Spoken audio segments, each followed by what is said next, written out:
organisasi profesi kesehatan di Republik Indonesia. Dan ini buku yang selalu direvisi, diperbarui sesuai dengan zaman gitu loh ya.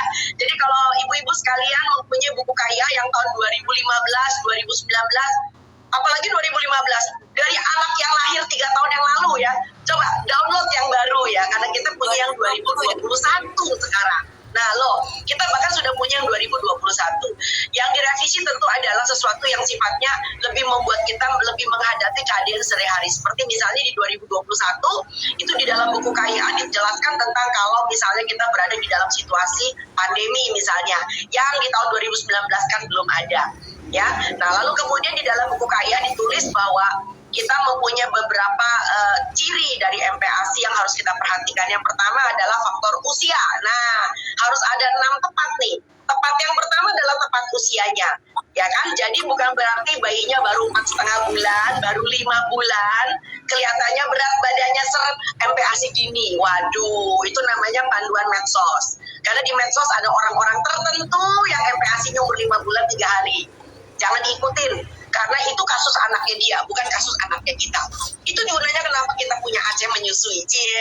Sebab yang perlu dievaluasi adalah cara ibu menyusu. Nah, kerap kali ketika anak ini masih dalam rentang usia ASI eksklusif, tetapi kalau misalnya berat badannya seret, yang kita curigai adalah bagaimana anak ini menyusu pada ibunya. Betul ya Mbak ya? Ini penting. Jadi jangan mau buru-buru MPASI dini, MPASI dini. Nah, bisa jadi karena perlekatannya tidak baik. Ya, bisa jadi karena anaknya tumbuh loh. Jadi anak-anak yang berat badannya seret ada kabar buruk, ada kabar baik. Kabar baiknya bisa jadi karena anaknya ini tumbuh, panca inderanya sudah berkembang dengan baik. Setiap kali Pak RT lewat, Assalamualaikum, ada Pak RT, copot, ya kan? Bapaknya pulang, Assalamualaikum, ayah pulang, gitu lah, copot lagi ya. Apalagi kalau anaknya netes sambil ibunya dagang. Ya, jadi nggak boleh anaknya diumpetin di bawah jilbab, anaknya diumpetin di bawah jilbab lalu kemudian ibunya dagang gitu loh ya. Jadi anaknya terganggu ya. Nah, anak-anak yang sudah cerdas, yang sudah pandai, lalu kemudian panca inderanya berkembang dengan baik, tentu saja dia sering-sering copot kalau dia netek gitu loh ya. Nah, di sini letaknya konselor laktasi, konselor menyusui. Hidup aja, silakan Mbak. Itu yang pertama ya, tepat usia. Yang kedua, ada yang tahu nggak? Apanya yang tepat? Ada 4 ya dokter ya? Ada 6. Ada 6. Ada 6. Selain tepat usianya, tepat apa? Tepat komposisinya ya, variasinya. Jadi MPASI itu nggak boleh makan cuma pisang kerok dulu. Nah ini orang zaman dulu kan katanya neneknya bilang kasihlah pisang kerok, ya kan? Kasihlah bubur kosong. Tidak. Ya, jadi ada 4 kriteria 4 bahan makanan. Yang pertama adalah apa? Karbohidrat ya. Karbohidrat tidak selalu nasi, bisa pakai kentang, bisa pakai jagung, pokoknya apa yang tersedia secara lokal.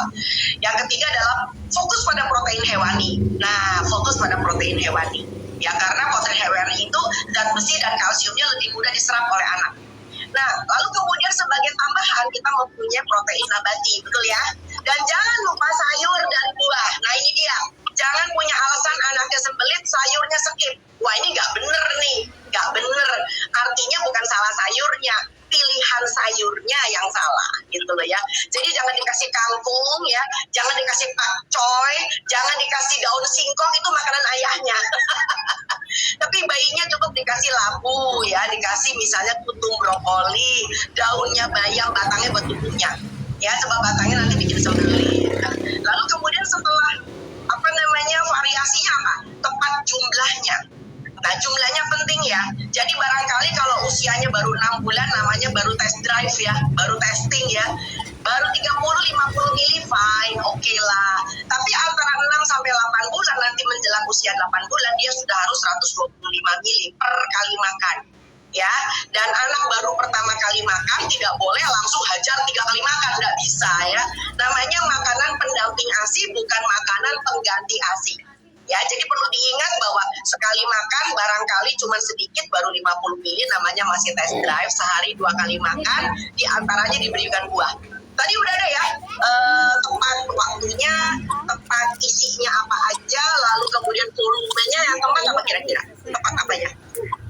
Tepat usianya. Tepat frekuensinya anak perlu makan 2 kali sehari. Dok, anak saya gendut banget dok, umur 5 bulan sudah 10 kilo, apa mesti kasih MPASI? Oh iya, tetap harus diberikan MPASI.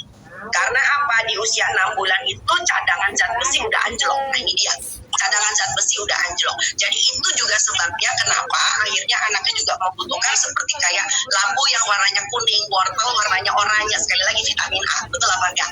Betul, tadi ada yang menjawab yang nomor 5 adalah pas teksturnya. Ya, nah ini dia teksturnya itu adalah lumat sari. Banyak ibu-ibu sekarang nggak ngerti cara bikin bubur. Nah ini Mbak, tolong diajarin bagaimana ibu-ibu muda bikin bubur. Ya dia cuma taunya nasinya dibecek, anak nasinya dibecek, dia muntah lagi. Tega bukan main ya. Makanya ASI itu kan cair, ya kan? Nah, bagaimana caranya kita memperkenalkan makanan solid food yang pertama? Tentu nggak bisa kalau tiba-tiba dikasih bubur, ya kan? Barangkali mesti ulek saring dulu, colek lah pakai jari. Nah, yang keenam apa? Yang keenam tepat kebersihannya. Ya, jadi harus betul-betul extra care, ya. Jadi nggak boleh anak ini diberi MPASI lalu jadi diare. Udah, saya kebanyakan ngomong, teruskan. Baik, terima kasih Dokter Tan, banyak sekali informasi yang kita dapatkan hari ini. Jadi yang paling penting adalah edukasi ya Dokter ya, edukasi.